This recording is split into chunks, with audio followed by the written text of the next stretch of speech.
Discipleship seems to be the new hot word in the church, which is funny because it's actually ancient. In our Western view of how we educate different people, we have always thought very intellectually and academically, whereas the Jewish mind, the people who wrote almost all of Scripture, didn't think about it academically. They thought about holistically as your life. So when we start talking about discipleship, we need to be clear about what we're talking about, because so many people want to talk about discipleship as I disciple my church by preaching to them. I don't know that that's exactly right. You may be educating them, but I don't think you're discipling them. At least not in the way that Jesus modeled that we disciple his people. When Jesus did this, when Jesus decided he was going to make disciples, we see in Matthew 4:19 that he said, "Come and follow me and I will make you fishers of men." There are 3 steps in this, and we've talked about this in an earlier video. Are you following Jesus? Are you being changed by Jesus? Are you on the same mission as Jesus? But here's the other thing that goes along with that.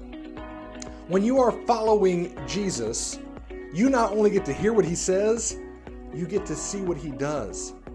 So often we forget that more is caught than it is taught. If you're a parent, you've understood this for a long time. And we need to recognize this as we're helping to grow the church and helping mature different leaders, is so much is caught rather than taught. So for Jesus, he said, you have got to be with me. Proximity is key to discipleship. And he understood that. Every other Jewish rabbi and his Talmudim, his disciples in training, all understood this.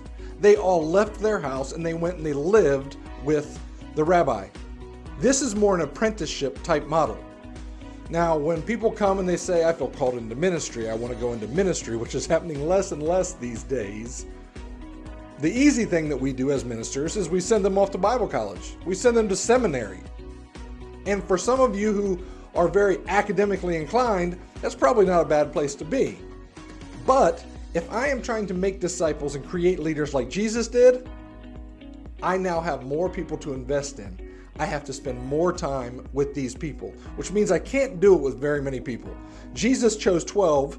He represented the 12 tribes of Israel, I think. He was also modeling that, I'm Jesus and I'm only doing 12. But when he wanted to really get down to who's going to lead the church, they are leaders as well as disciples, he only did 3. So don't overdo it. Don't think that I have to be meeting with a bunch of people. And it's probably going to take longer than you hope, but discipleship is key to moving the church forward. Jesus understood this. Everybody in the Old Testament understood this, and we have really discovered it once again. So we're going to be talking about discipleship quite often. If you have questions about discipleship, make sure that you comment below, and I will make sure to answer those questions. If you are in Greensboro, North Carolina, and you would like to come check out and see what discipleship looks like in modern day, come see me at Catalyst Church at 10 a.m. on Sunday morning. I'd love to meet you, and I'll save you a seat.